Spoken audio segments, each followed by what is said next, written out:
shift to the bull case for Kamala Harris, because we have talked about, yesterday we talked about the polls shifting towards Trump. We showed you some of those indications that his campaign feels very confident about where they're standing at this point.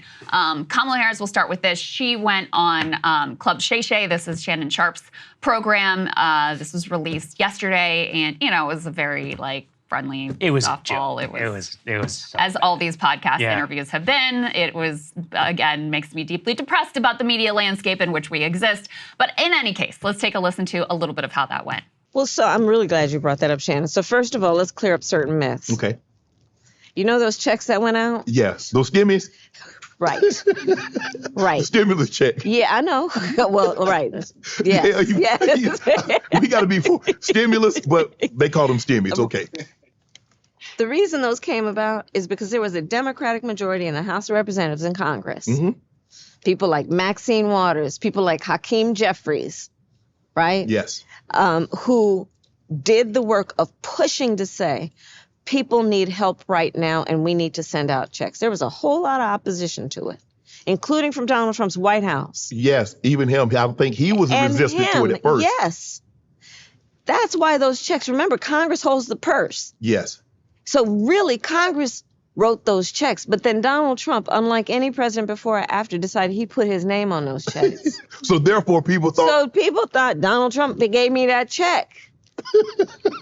So similar messaging has been coming from Barack Obama when he's been on the trail about Trump's taking credit for the economy being good when he came in. That was me. I'm the one who built that economy. So her trying to, close the gap again with Trump on the economic issues. And obviously on this podcast, the attempt to reach young men, young black men in particular, and sort of, humanize herself with that group. I guess. I mean, if you listen to it, that, by the way, that was 30 minutes into the convo, maybe 25 minutes, I believe. The rest of the time was about music or whatever. And man, we need to fundraise. If, there was, how many ad breaks were there? I counted 9. I could be wrong while I was listening to it. So Shannon, buy yourself a new suit, bro. Contact me. Let me know. I can help you out.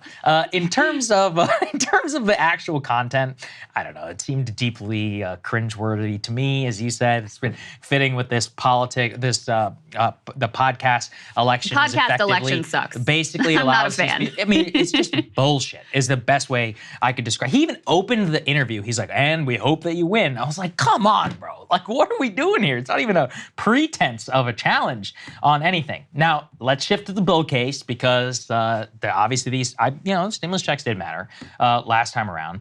And let's think about where the signs could be for Kamala Harris that most people are not aware of right now. And in the early vote, there are some signs that show that there's actually quite a bit of strength. Let's put this up there on the screen. This was really interesting.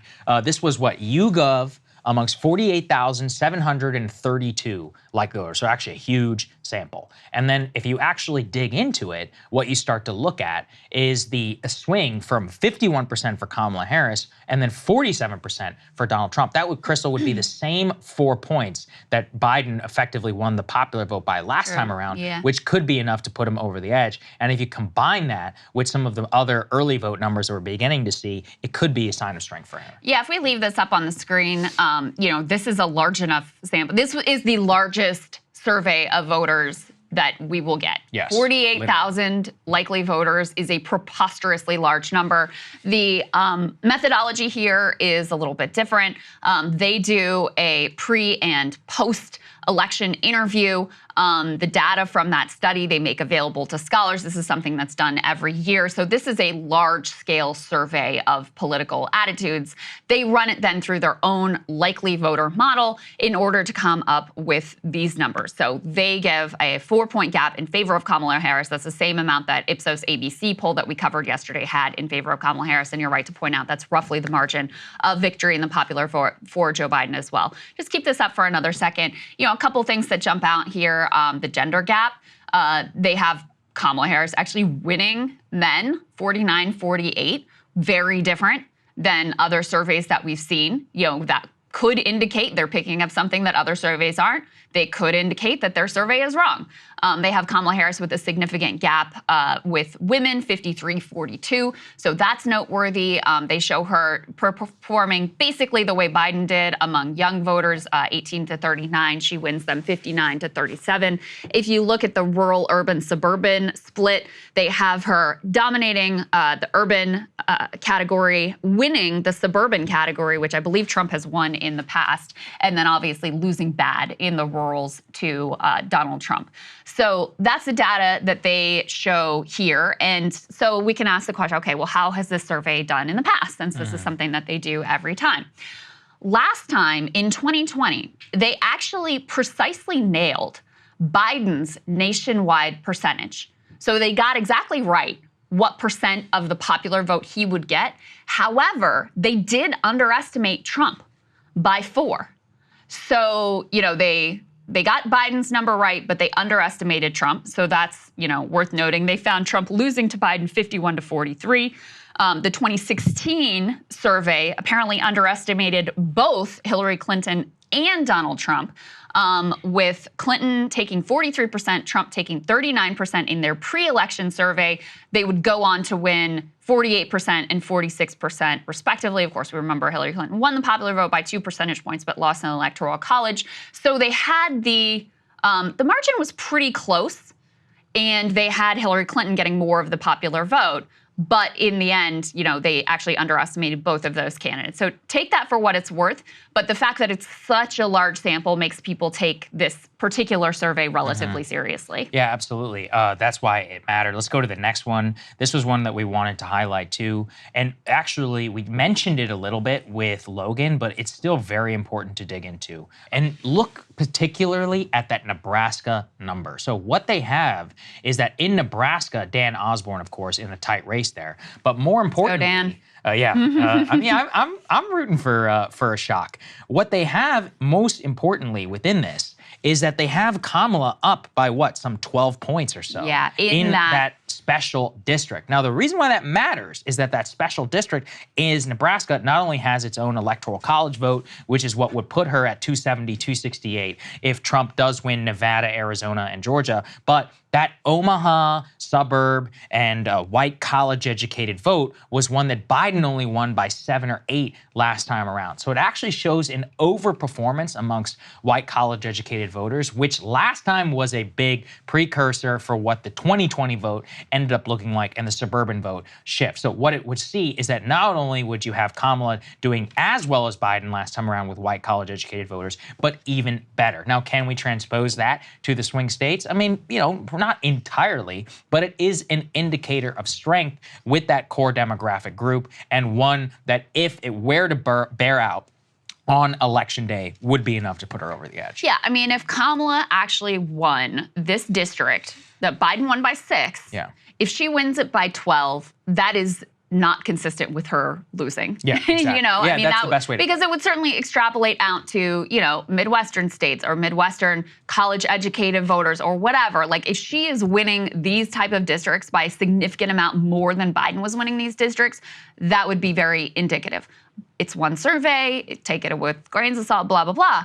But one of the things that we've been noting is that there have been a few surveys like this, a few polls, that have found that when you drill down to the congressional district level, as this poll does, or to the countywide level, the more granular you go, the better it seems like the numbers are for Kamala Harris. So we can put this one up on the screen. This is from USA Today. So they found in Wisconsin a deadlocked race. Trump actually with a 1-point lead, 48 to 47 in the state overall. However, when you drill down into Door County, Wisconsin, which has been a bellwether for the state, meaning whichever way this county goes, the state tends to go, Kamala Harris has an edge. She leads Trump in that area 50 to 47, and that is larger than what Biden won that district by. He won that county by 1.5 percentage points. Again, margin of error, one survey, the overall top line result, not great for her since it shows it tied with Trump with a 1-point lead. But there have been a number of these that have consistently found when you look at the county level, when you look at the congressional district level, it seems like she's doing better than the statewide or the national polling would indicate. There's another thing that is a positive sign for the Harris people, which is that we can put this up on the screen. Some of the polls, now that you have people who have already voted, right, who have already cast their ballots, some of the pollsters have been breaking out, okay, among people who have already voted, who are they voting for? Who is leading? And these have consistently found an almost preposterously high level of support for Kamala Harris in the early vote, much higher than you would expect given the partisan breakdown of the data that we know from the early vote. So in Arizona, they have Kamala leading, this is according to Marist swing state polls, among early voters 56-44. In Georgia, they have her leading 55-45. In North Carolina, they have her leading 55-43. This person opines, yes, these are essentially crosstabs, not weighted to be representative of that population, but it is an unmistakable pattern. In addition, we can put the next one up on the screen. This is another USA Today poll. They also looked at voters who had already cast their ballots and asked, okay, well, who did you vote for, you person that has already voted early by mail or early in person? And they found Kamala Harris leading by a 2-to-1 margin among those early voters, 63-34. They say that preference turns around among those who plan to wait until election day to vote, with Trump ahead 52-35. And I've seen other instances that have also found very positive trends in favor of Kamala Harris among early voters. Now, on the other hand, Saagar, you would expect Democrats to have an advantage in the early vote because of habits that were established during COVID, because you still have Donald Trump even to this day running around, and Elon Musk too, by the way, casting doubt on mail-in balloting. Republicans are by and large trying to show up to vote early in person. That is their preferred method of early voting.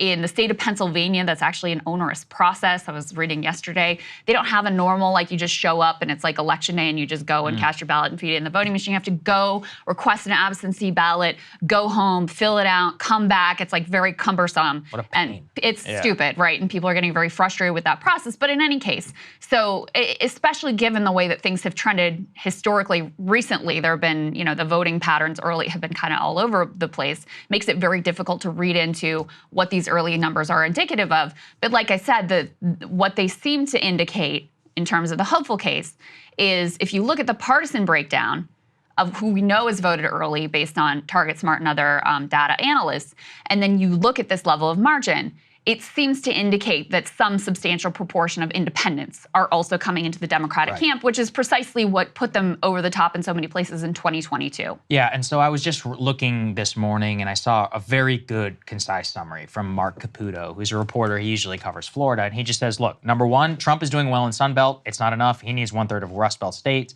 to swing. So Harris has a bigger Rust Belt voter pool to draw from, but they are not showing up early in the way that she needs so far. If they do, she wins 7 days to go. I thought that was a very concise way of looking at it in terms of the numbers. The big question mark is about those similar early vote domination that happened last time around. People are trying to say, oh, well, it's possible that that shows depressed Democratic turnout, but it just seems way more likely that everybody is fundamentally different from 4 years ago from the way that they vote. Part of why it is so difficult to look at any of the patterns. The other and the independent category that you just flagged, that's really important too, where the non-identified and what they vote for really matters a lot. Now, if that is true, that is an indicator of a 2022 style dynamic where our voter is super high turnout, but the independents predominantly swing in one direction, which is just enough to put you over the edge. So, I mean, look, we wanted to make sure that you guys got a very, clear picture that there's a very real path for Kamala Harris to victory. The other thing that's the key. The other thing I would say that echoes a point you've been making, Saagar, is that back in 2016, some of the warning signs for Hillary Clinton was that when you dug down into that district or county level data. Oh yeah, she was hosed. Things didn't look good. Right. They didn't look good. And so you had these sort of canary in the coal mines of different congressional districts that were like, ooh, I don't know, that doesn't look great.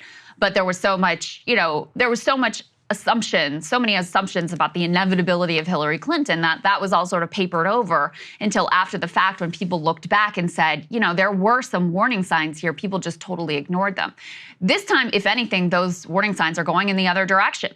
The congressional district and county level data looks better for Kamala Harris, looks very poor for Donald Trump. Now, these, district level samples can also be faulty. They can also have a significant margin of error. But I think after Election Day, if she overperforms, these are some of the things that we will look back to and say, that was an indication of something that was going on that pollsters were missing at the top line. The other thing that I'll mention is, I don't know if you saw this, but somebody wrote a post yesterday, like a pollster wrote out a post about how important the assumptions that they make in weighting their likely voter models are in terms of determining the ultimate result of the poll. So, and this is something we talked to Logan about. It's going to post for everybody on Friday. It's available now for premium subscribers. But this idea that pollsters were so burned in 2016 and 2020 that they're effectively hedging their bets and potentially even subconsciously kind of putting their finger on the scale, thumb on the scale of these polls to try to engineer a result that's roughly 50-50 because that feels comfortable for them, because they don't want to be the outlier that becomes the what was it, Wisconsin by 17 for Joe Biden poll, and that they everybody lost a lot goes, of this business. is preposterous. This was a preposterous result. Like, how dare you? How can we ever trust anything? They don't want to be in that situation. So if you have a bunch of pollsters that are all hurting around this like 50-50 race, then number one, you're not going to get singled out. And number two, the race is likely to be within a few points of that. So you're not going to get burned as having been wildly wrong. So it's possible there's some of that going on and that the electorate has changed post-Dobbs in a way that pollsters aren't really reflecting and haven't really accounted for. The last thing I'll put up on the screen that people are sharing is, let's say we've thought about, okay, if the polling misses what it was in 2016, or if the polling misses what it was in 2020, Donald Trump is going to win. That's where we are. But if the polling misses what it was in 2022, that is a very different picture. I can put this up on the screen. In that instance, so you can see in the first column, that's where the polls are right now. I think this is according to the New York Times. So you've got Kamala +1 overall, +1 in Wisconsin, whole bunch of states that are deadlocked, and then Georgia and Arizona +2 for Trump. If the polls miss like they did in 2022, Kamala wins every state except Georgia, where the polls actually in 2022 were accurate, which was different from the norm. So, it's possible that this is the world that we're living in post next week election, where even if they're off by just a couple points in these swing states, if you have a miss, if they don't take account of the post-Roe electorate in a way that they did in 2022, and they have a similar miss, then it's going to end up being a very clear-cut result in favor of Kamala Harris. Yeah, that's right. Can't help but look at that other category on the right, though. Yeah, absolutely, no doubt about Trump it. wins every single swing state and a blowout victory. Honestly, either one of those scenarios, I think nobody should be surprised by. Oh, no, not at all. Nobody should be surprised by. It's a weird thing to go into an election and not be surprised by any result. I guess the only one that would truly shock me is a tie, like a 269. Yeah. The other one that especially would shock me, because that would require this Nebraska district that we just covered, that seems to be going very clearly for Kamala, that would require that to flip to Trump. The only other one that would surprise me is not just a tie, is Kamala wins the Electoral College, loses the popular vote. That would be genuinely shocking. That would be fun. But other than that, I am low-key cheering for that one because I do think that would be the end of the Electoral College, and I am cheering for the end of the Electoral College. It could have some interesting results. Yeah, it would end the Electoral College. The Republicans would almost certainly have to ditch the pro-life coalition if you ever want to win the popular vote. So yeah, it's certainly possible. Maybe I should cheer toward it too. Hey, if you like that video, hit the like button or leave a comment below. It really helps get the show to more people. And if you'd like to get the full show ad-free and in your inbox every morning, you can sign up at breakingpoints.com. That's right. Get the full show, help support the future of independent media at breakingpoints.com.